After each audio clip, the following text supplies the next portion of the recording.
What happens when a Las Vegas Reformed Jewish rabbi and a Las Vegas Presbyterian pastor have a conversation as friends? They discover that no matter where you live or what you believe, faith matters. In this episode of Faith Matters, Rabbi Sanford Akselrad from Congregation near Tamid and Reverend Adrian from Green Valley Presbyterian Church talk about whether or not God cares about the weather. And they're not talking about rain or shine, but about reward and punishment.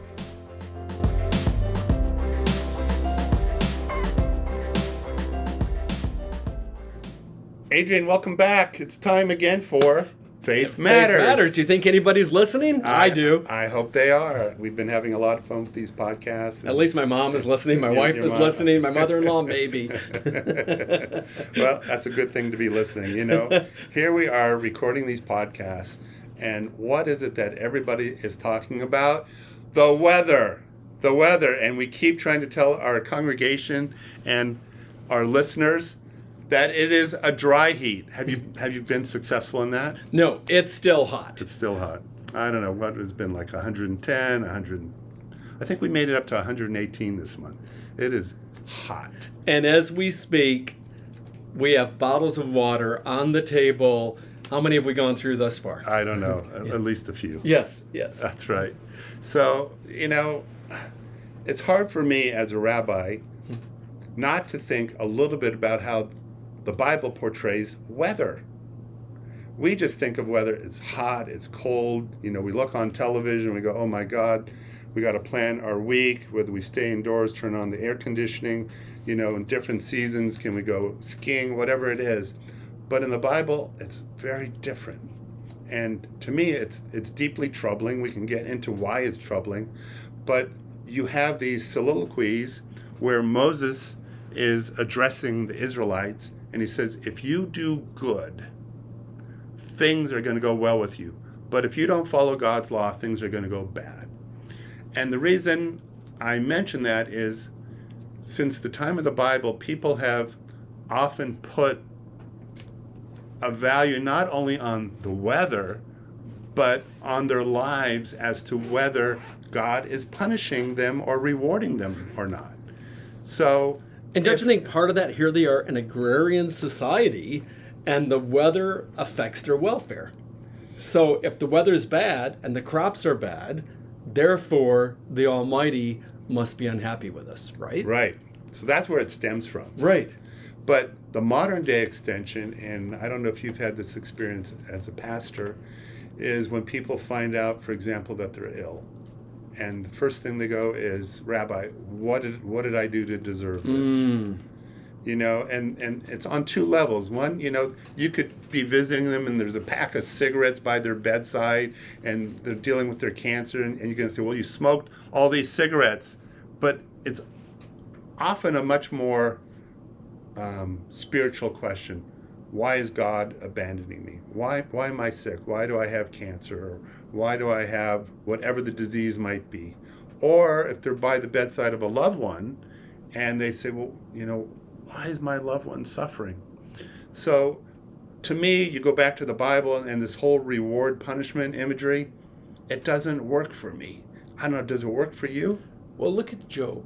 I mean, when immediately I'm thinking of Job. And we know the story of Job. Job is tested. He loses everything. He loses his family. Doesn't lose his wife. His wife says, curse God and die. He loses his crops. He loses his servants. But at the end of that narrative, even after God restores his wealth, restores his blessing, we're never told the why. That's how I read it. How do you read it? Well, before I tell you how I view it, well, so do you find the story helpful at all? I find it helpful for those moments in life when we look at God and we say, why, Lord? Why am I going through this? So you think Job has no answer, and that's the answer is no answer? Like sometimes it's just life is bad and we don't know why.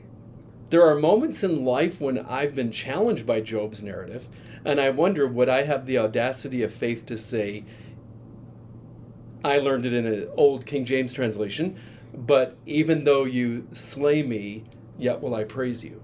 Do I have that audacity of faith to say, God, no matter what you do to me, I'm still going to praise you, right?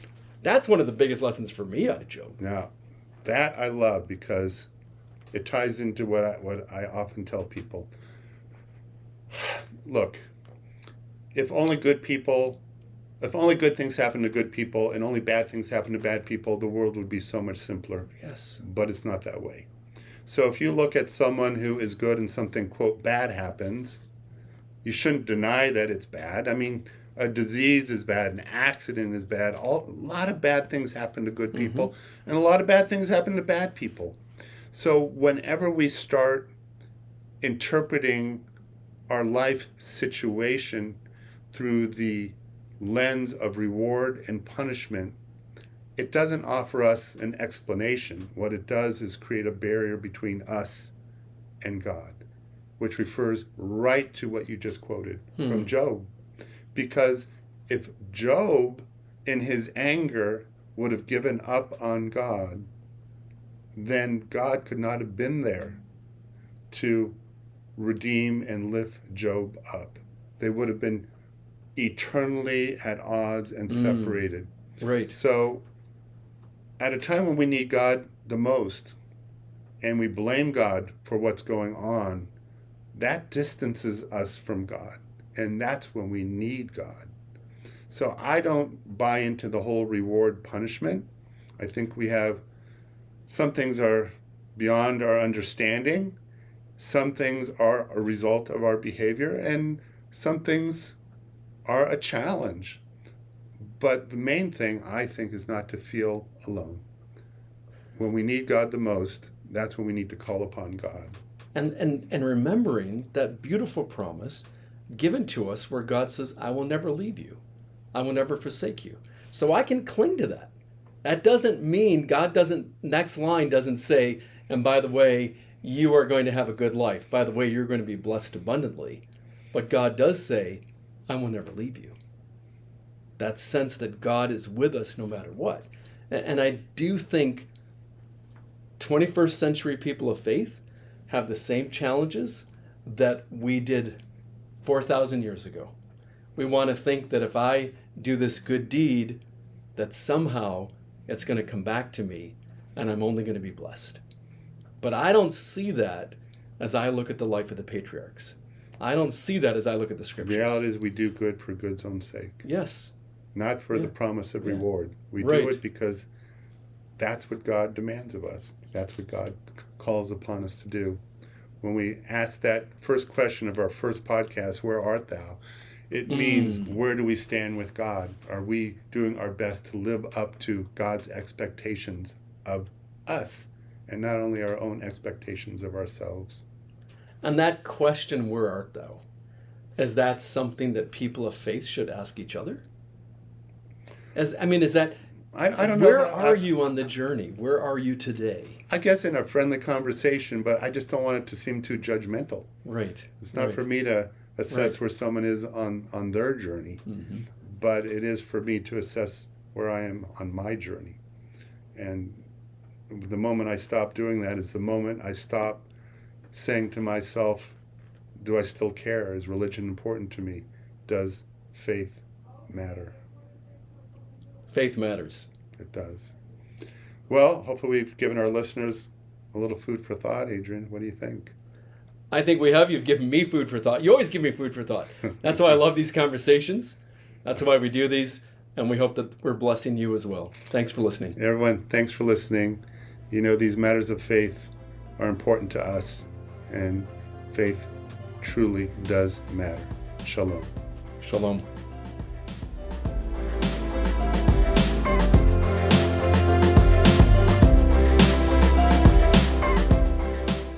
Faith Matters features Rabbi Sanford Akselrad from Congregation near Tamid and Reverend Adrian from Green Valley Presbyterian Church, and is produced by Leslie Snadowsky. We hope you join us again for our next podcast episode of Faith Matters.